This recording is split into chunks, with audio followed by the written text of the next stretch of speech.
अच्छा,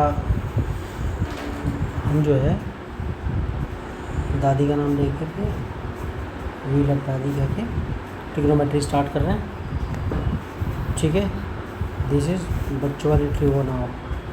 ट्रिगो बहुत ट्रिग्नोमेट्री बहुत मुश्किल होती है।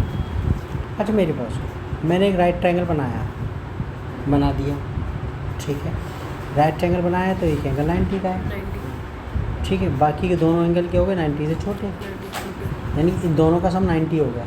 हाँ, एंगल एंगल बी 90 का है तो एंगल ए और सी का सम कितना हो गया 90। अब दो भाई इन दोनों एंगल ए और एंगल सी दोनों भाई हैं, इनके पास 90 रुपये हैं और झगड़ा होगा। ये थोड़ा नहीं कि एक को बंदा के कुछ मिलेगा ही नहीं भाई, या तो बराबर ले जाएंगे। ठीक है, ओके, या फिर कम ले जाएंगे, एक 30 ले जाएगा, 60 ले जाएगा। एक को एक मिल गया 1 डिग्री का तो एक दूसरे को 89 डिग्री मिल गया। तो यानी कि 90 से छोटे ही हैं दोनों का सम। अगर ए और सी का सम दोनों का 90 है तो इंडिविजुअली अकेले में वो 90 से छोटे हैं। समझ में आ गया? तो 90 छोटे एंगल को क्या बोलते हैं? Acute angle. एंगल ए भी एक्यूट एंगल है और एंगल सी भी एक्यूट एंगल है। तो राइट ट्रायंगल में बेटा समर्थ, राइट ट्रायंगल में एक एंगल 90 का जो होता है, बाकी दोनों को छोड़ जो बाकी जो दोनों एंगल बचते हैं वो क्या होते हैं? Acute angle. ध्यान रहेगा? ठीक है। अब हम क्या काम करते हैं कि हम जो है ये एंगल ए को लेते हैं। क्या? एंगल ए को लिया हमने, ये ले लिया एंगल ए। ठीक है, जब एंगल ए को लिया, देख जब एंगल ए को लिया हमने तो मैं क्या कर रहा हूँ, देख यहाँ पर हम एक राइट ट्रायंगल में बात करते हैं। राइट ट्रायंगल में बात करते हैं कि भाई ये तो जो हॉरिजॉन्टल वाला है ये तो बेस हो गया और ये जो है परपेंडिकुलर है। 90 के सामने वाला है परपेंडिकुलर। क्या? हॉरिजॉन्टल तो बेस मानते हैं और इसे परपेंडिकुलर 90 के सामने वाला। लेकिन ये गलत तरीका है। ठीक है, आपको ट्रिग्नोमेट्री में एंगल के हिसाब से देखना पड़ता है कि किस एंगल की बात हो रही है। अगर मैं इस एंगल की बात करूँगा, एंगल ए की, इसको रेफरेंस एंगल, इसको एंगल की बात करूँगा तो ए भी बेस का काम करेगा। ए भी बेस, ठीक है ना, बेस का काम करेगा और बेस को, ठीक है ना। और ये जो है इसके सामने वाला ये परपेंडिकुलर का काम करेगा। क्या करेगा? परपेंडिकुलर। समझ जा। दूसरी साइड मैं अगर एंगल ए को चलूँ तो ए बी साइड क्या बनेगी? बेस। ए के एंगल ए के सामने वाली साइड क्या बनेगी? परपेंडिकुलर। समझ गया? ठीक है, तो ये जो साइड है क्यों बोलते हैं इसे? इसको दूसरा बेस की जगह से एडजेसेंट साइड भी बोलते हैं। क्या? एडजेसेंट साइड, यानी कि जो वो एंगल एडजेसेंट साइड मतलब वो साइड जो हमारे एंगल से, मतलब जो हमारा जो एंगल है उससे जो एंगल है उससे जुड़ी हुई है, ठीक है, ओके। और एंगल के ए के सामने वाली जो साइड है जो परपेंडिकुलर है उसे अपोजिट साइड बोलते हैं। क्या बोलते हैं? Opposite side. समझ में आ जा? तो ये रेफरेंस अगर मैं with reference to angle A B adjacent side, मैं दोबारा बोल रहा हूँ, एडजेसेंट साइड को बेस बोलेंगे। अपोजिट साइड क्या है? परपेंडिकुलर। तो कहेंगे, दोबारा बोल रहा हूँ, with reference to angle A B is base और ये बी सी परपेंडिकुलर। ठीक है, हाइपोटेन्यूज तो 90 के सामने वाला को टेंशन नहीं है। मैं अगर सी को लेके चल रहा हूँ, ठीक है ना, with reference to angle C B तो बेस हो जाएगा और इसके सामने वाला जो ए बी वो परपेंडिकुलर। यहाँ लिख रखा मैंने, with reference to angle A B तो क्या कहलाएगी? यानी कि इससे सटी हुई लाइन, ये एंगल ए से जुड़ी हुई लाइन एडजेसेंट साइड जिसको बेस ही बोलते हैं, और एंगल ए के सामने वाली साइड अपोजिट साइड जिसे परपेंडिकुलर भी बोलते हैं।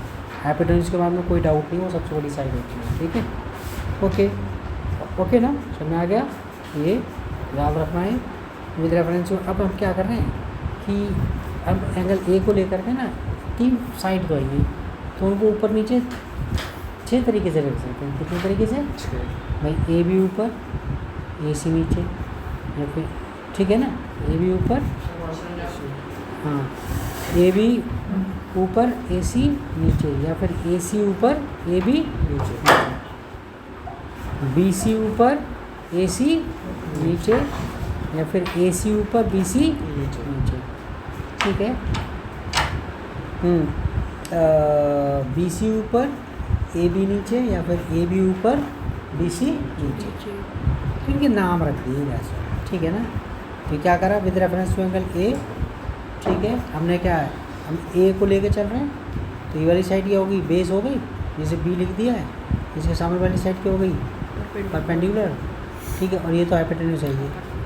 ठीक है, तो हमने रेशो ले रहे हैं, हम अपॉन में रख के देख रहे हैं, परपेंडिकुलर अपॉन हाइपोटेन्यूज के। ठीक है ना, 6 तरीके से सकते हैं, पर पी अपॉन एच या फिर एच अपॉन पी, 2 तरीके इसके बन गए। इसके बी अपॉन एच या फिर एच अपॉन बी। ठीक है, ऐसे करके, या फिर पी अपॉन बी या फिर बी अपॉन एच। ठीक है, इनके नाम रख दिए हैं। ठीक है, तो एंगल ए को लेके चल रहे हैं ना, तो हम कहेंगे साइन ऑफ एंगल ए क्या होगा, परपेंडिकुलर अपॉन हाइपोटेन्यूज ए, ऐसे करके लिख रहे हैं साइन। ठीक है, और इसमें जो कॉसेक ऑफ एंगल ए नाम रख दिए हैं इसके, एच ऊपर और पी नीचे, इसका नाम कॉसेक। ठीक है ना, कि एंगल ए का कॉसेक, क्या एंगल ए का कॉसेक, ये तो ऑफ का मतलब तो काई मतलब पता होता है ना। ठीक है, मैं डिटेल में थोड़ा सा बता रहा हूँ, मैं रट्टा मारने के लिए कह रहा, कॉसेक ऑफ एंगल ये हो गया। तो क्या करते हैं कि अब हमने जो ना सिंपल बनाने के लिए ई नहीं लिखेंगे और ऑफ भी नहीं लिखेंगे, एंगल का ये सिंबल भी नहीं बनाएंगे, हम लिख देंगे साइन ए, यानी कि जिसके रेफरेंस में, समझ आ गया। ठीक है, तो कहता है ऐसे इसे, तो और कोसाइन मेरा एंगल ए का कोसाइन क्या होगा, बेस अपॉन हाइपोटेन्यूज, और इसका जो उल्टा है उसका नाम रख दिया सीकेंट, क्या सीकेंट ऑफ एंगल ए। और ऐसे करके अब इसमें ये ऊपर और नीचे, तो इसका इसी एंगल का निकाल रहे हैं, एंगल ए का तो निकाल रहे हैं, क्या पढ़ेंगे, tangent of angle A P upon B, और cotangent of angle A B upon P. ठीक है, तो अपने याद करना, साइन को छोटा करके क्या बोलते हैं, ये हटा दिया, कोसाइन को कॉस। ठीक है, टेंजेंट को टेन, सेकेंड को सेक, कोटेजेंट को कॉट। ठीक है ना, और कोसिकेंट को कोसेक। ठीक है, ओके। तो हमारे पास क्या हो गया, तो अभी इसकी जगह जैसे हम लिख रहे थे sine of angle A P upon H, हमने क्या करा, ई हटा दिया इसमें से, और पी ख़त्म कर दिया, ये भी साइन भी हो, तो हमने क्या लिखा, साइन ए। ठीक है, समझ आ गया, ये छोटा पड़ गया ना सहूलियत के हिसाब से। तो अब ज़रा याद कर रहे हैं कि रेशोस के नाम लिखते हैं, क्या ये इससे बने हैं सारे 6 के 6, साइन तो परपेंडिकुलर पर हाइपोटेन्यूज होता है ना। ठीक है ना, ये देख, ये 6 के 6 बने, क्या बने, 6 इनसे बने ना। तो देख क्या हो गया, हाँ, तो साइन क्या होगा, परपेंडिकुलर पर, तो इनके नेमिंग रख दिया बस। अब याद रखना है यहाँ से, साइन मैंने कहा इस एंगल को लेके चल रहे हैं। ठीक है, साइन क्या होता है, sine A P upon H. ठीक है, कॉस क्या हो गया, बी अपॉन एच, टेन क्या हो गया, पी अपॉन बी, कॉसेक क्या हो गया, एच अपॉन बी। ठीक है ना, सेक क्या हो गया, एच अपॉन बी, कॉट क्या हो गया। ठीक है, ओके, इनकी नेमिंग याद रखनी है बस। ठीक है, और बाकी हमने जो है ये, ठीक है, पंडित बद्री प्रसाद हर बोले, अगर पाकिस्तान भूखा प्यासा, हिंदुस्तान हरा भरा।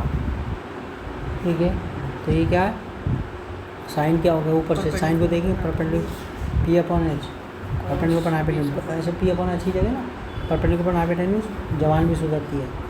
और कॉसेक क्या हो गया, हाइपोटेन्यूज अपॉन परपेंडिकुलर, कॉस क्या होगा, बेस अपॉन हाइपोटेन्यूज, सेक क्या हो गया, हाइपोटेन्यूज अपॉन ऊपर आ जाएगा वो। ठीक है, टेन क्या होता है, बेस अपॉन ठीक है, परपेंडिकुलर अपॉन बेस, कॉट क्या हो गया, बेस अपॉन परपेंडिकुलर, बेस ऊपर आ जाएगा फिर कॉट के लिए। ठीक है, ये ऊपर तो लिखी दिए मैंने ये। ठीक है, ये देख साइन ए, गौर से देखने वाली बात है, साइन ए का उल्टा क्या है, कॉसेक ए। सर उसका नया फॉर वो मेरे को तो ठीक है, ये हमने याद कर लिया ये। तो बाकी का देख, अब हम बात करेंगे, अब फॉर्मूले आ रहे हैं। उन्होंने बोला वी लव दादी, दादी इज अ स्पाइडरमैन। देख दादी ब्रांड न्यू डे में आज देख रेसिप्रोकल ट्रिक रेशियोज देख, कॉसेक क्या एक दूसरे के उल्टे, ब्रांड न्यू डे का कॉसेक क्या हो गया, हाँ कॉसेक देखिए ना, अब मेरे पास साइन क्या था p/h और कॉसेक क्या h अपॉन, एक दूसरे को उल्टे तो हैं, रेसिप्रोकल साइन क्या है p/h, सर ये भेज कॉसेक क्या दोगे है फोटो h भेज अपॉन दो p। इसकी। ठीक है ना, साइन क्या है p/h, कॉसेक क्या है h अपॉन p। ठीक है, रेसिप्रोकल है एक दूसरे के। अब ये कॉस क्या है b/h, base upon hypotenuse, base upon hypotenuse, cos क्या होता है बेस अपॉन हाइपोटेन्यूज, और सेक क्या होता है उसको उल्टा, अभी बात है कॉस, अभी लिखना नहीं, मेरी बात सुननी बस।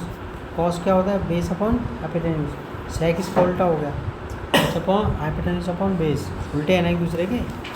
कॉस क्या है बेस अपॉन हाइपोटेन्यूज, सेक क्या है हाइपोटेन्यूज अपॉन बेस, टेन क्या है परपेंडिकुलर अपॉन बेस, कॉट क्या है एक दूसरे को उल्टे हैं, रेसिप्रोकल है, क्या है क्या हो गया, नहीं अभी नहीं, देख मैं कुछ बता रहा हूँ। तो कॉसेक क्या होता है 1 साइन, रेसिप्रोकल है एक दूसरे के। तो कॉसेक क्या है 1 साइन, साइन क्या है 1 कॉसेक। और मैं एक फॉर्मूला लिखना भूल गया कि जब आप इनको मल्टीप्लाई करोगे, जब कॉसेक और साइन को मल्टीप्लाई करोगे तो 1 आएगा, क्या आएगा, ठीक है। देखिए ऐसे cosec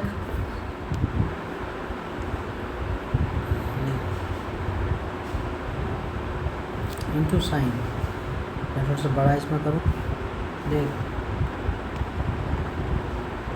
cosec into sine, cosec क्या हो गया 1 साइन, साइन ऐसे कैसे कट के बनना आ गया, ठीक है। तो रेसिप्रोकल इनका जो वैल्यू है वो 1 होगी, ठीक है। तो ये ना, ये रेसिप्रोकल से, यानी कि आप जो है ये कॉसेक क्या होगा 1 साइन, और साइन क्या होगा 1 कॉसेक, समझ में आ गया। और इन यानी कि इन दोनों को मल्टीप्लाई करोगे, कॉसेक भाई सीधी सी बात है क्या होगा 1 ही आएगा, ठीक है, ओके ना भाई। h मेरी बात सुनो, p/h और h/p कटेगा ना, ठीक है, रेसिप्रोकल इसलिए बनाता है। तो इनका ये ध्यान रहेगा, कॉसेक क्या होता है 1 साइन, साइन क्या हो गया 1 कॉसेक, रेसिप्रोकल ट्रिक रेशियोज हैं ये। सेक क्या हो गया 1 कॉस, कॉस क्या हो गया 1 सेक, कॉट क्या हो गया 1/10, 10 और मैं फॉर्मूला लिखना भूल गया हूँ, आपको पता है कॉट ए इंटू 10 ए कितना होगा 1 होगा, ठीक है, ऐसे होकर याद रखते हैं। अच्छा वी गेट द फॉर्मूला, मैं तो नीचे लिख रहा गया, मैं तो समझदार हूँ, ठीक है ना। दादी द स्पाइडरमैन तो तब ब्रांड न्यू डे में दादी आ रही है। दादी इज हल्क, ओए देखो देख, साइन इंटू कॉसेक 1 होगा, ठीक है। आगे देख कॉस इंटू सेक 1 हो गया, और 10 इंटू कॉट ये भी 1 हो गया, ठीक है। देख आगे, अब ये ब्यूटीफुल 10 सुंदर 10, ये कितना ब्यूटीफुल है, देखियो 10 को आप ऐसे ही बता सकते हैं 10 सुन, इधर देख 10 क्या है साइन अपॉन कॉस, कॉट क्या है कॉस अपॉन साइन, ठीक है। 10 क्या होता है साइन अपॉन कॉस, और कॉट क्या होता है कॉस अपॉन साइन, ठीक है। तो वो ऐसे करके कह रहा है कि 10 साइन अपॉन कॉस क्यों होता है, ठीक है ना। और कॉट, देख मेरी बात सुन, 10 क्या होता है परपेंडिकुलर अपॉन ये होता है नहीं होता, अच्छा अब ध्यान करियो 10 की वैल्यू ये भी है, साइन अपॉन कॉस कॉस भी है, तो यहाँ 10 की जगह क्या रख दिया साइन अपॉन कॉस, ठीक है। और आप होता है साइन, अच्छा मैंने लिखा यहाँ रेशो ले ली मैंने, इसमें पहले tan ये है मेरे पास P/H। सर मेरी टीचर ने सर्कल स्टार्ट करा। ठीक है, देख लेते साइन, मैंने रेशो ले लूँ sine upon cos, sine upon cos, sine क्या है P/H, कॉस क्या P/H, रेसिप्रोकल लॉ लगाया ऊपर ले गए, कटा पिटा P/H ही आ गया। इसलिए मैंने कहा tan क्या है P/परपेंडिकुलर अपॉन बेस, ये साइन अपॉन कॉस रखा तो इसकी वैल्यू भी क्या आ रही है परपेंडिकुलर अपॉन बेस, इसलिए tan साइन अपॉन कॉस होता है। इसी ढंग से हम ये वाला लॉजिक लगा सकते हैं कि कॉट क्या होगा कॉस अपॉन साइन। ठीक है, आगे नेक्स्ट तो tan हमारे पास हो गया। बाकी आप कॉट के मामले में अपना स्मार्ट दिमाग लगाओ भाई, स्मार्ट दिमाग यही है कि वो क्या होगा कॉट क्या होगा कॉस अपॉन, उल्टा तो यही है, उसका रेसिप्रोकल है ना वो, tan और कॉटिंग दूसरा रेसिप्रोकल है। देख tan क्या है साइन अपॉन कॉस, कॉट क्या है कॉस अपॉन साइन। ठीक है, ये अब आपने ये देखना अच्छा मुझे बता दी दादी इस बार तेरे सामने करवाए थे वाला क्वेश्चन, देख दादी इज अ बैटमैन। देख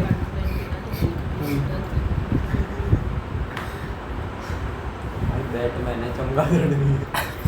इधर देख, वही होता है बैट। देख इधर देख, ट्रिग्नोमेट्रिक एनालिसिस, ये एनालिसिस मतलब किसी भी एंगल के लिए वैलिड है ये, क्या कोई एंगल ऐसे करके नहीं है कि आप 30 के लिए 40 के लिए, किसी भी एंगल के लिए वैलिड है, याद रखनी है। कॉस स्क्वायर मैं ए नहीं बोल रहा, cos square plus sine square equal to 1, cos square plus sine square equal to 1, cos square कितना हो गया 1 minus sine square, sine square क्या 1 माइनस कॉस स्क्वायर। ठीक है, और मैं थीटा यहाँ पर ये जो एंगल है एंगल ए या थीटा लगा दिया मैंने, थीटा लगाना कुछ भी मेरे पास कुछ भी इसकी वैल्यू कुछ तो होगी 30-40 कुछ भी होगी, तो यहाँ भी पता नहीं तो थीटा रख दिया ना ये एंगल की वैल्यू।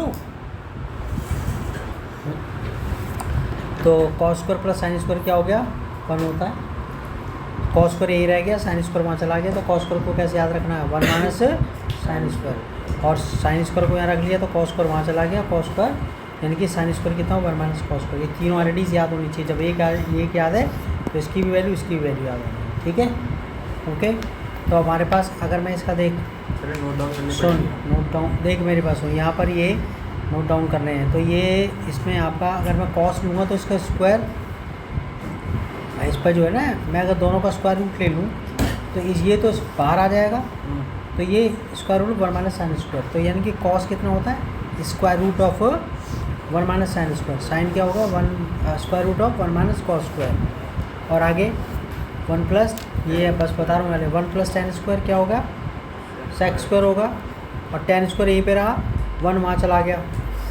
ठीक है, ओके, और अगर मैंने ये मेरी बात सुन, अगर मैं इसे यहाँ ले जाऊँ tan स्क्वायर को, तो सेक स्क्वायर में tan स्क्वायर क्या होगा 1 होगा, तो ये याद रखना है ऐसे करके रट्टा मारना है, सेक स्क्वायर में tan स्क्वायर इक्वल टू 1। अब देख tan क्या हो गया, रूट में भी याद रखना है, tan क्या हो गया square root of sec square minus 1, और सेक ए क्या हो गया, ठीक है ना, आपको ये भी याद रखना है सेक ए कितना हो गया square root of 1 plus tan square. ठीक है, देखा ठीक है, वो देख तीसरा देखिए 1 प्लस कॉट स्क्वायर क्या होगा कॉस एक्स स्क्वायर होता है, तो कॉट स्क्वायर को यही रह गया 1 वहाँ चला गया, तो कॉट स्क्वायर क्या होता है cos x square minus 1, cos x square minus cot square. मैंने कहा अगर ये से इसको यहाँ ले जाए कॉट स्क्वायर को वहाँ ले गए, तो cos x square minus cot square तो 1 ही तो बचेगा, तो ये लिख दिया यहाँ पर cos x square minus cot square equal to 1, तो इनको रूट में भी याद रखना है, क्योंकि अगर मैं इसका स्क्वायर अगर इस पर रूट चढ़ जाएगा तो कॉट कितना होता है square root of cos x square minus 1, ये भी याद रखना है, कॉट क्या हो गया square root of cos x square minus 1, और कॉस एक्स क्या हो गया square root of 1 plus cos square. ठीक है, ओके, अब हमने ये वैल्यूज याद रखनी, देखिए थोड़ा सा बस 2 मिनट का काम है, देखिए इधर देखता रहिए, साइन 0 डिग्री पर 0 होता है, मैं साइन की वैल्यू बोल रहा हूँ पहले, साइन 0 डिग्री पर 0 होता है, 30 पर 1/2 होता है, साइन 45 पर 1/√2 होता है, 60 पर √3/2 होता है, 90 पर क्या होता है 1 होता है। कल मैं टेबल समझाऊंगा तो ये सारी की सारी है, ठीक है, ओके, तो बस इतना ही है, तो हमारे पास ये सारी टेबल में कल तुम्हें समझाऊंगा पूरा ये वाला पोर्शन, ठीक है, तो टेबल याद वीडियो में नोट करना पड़ेगा।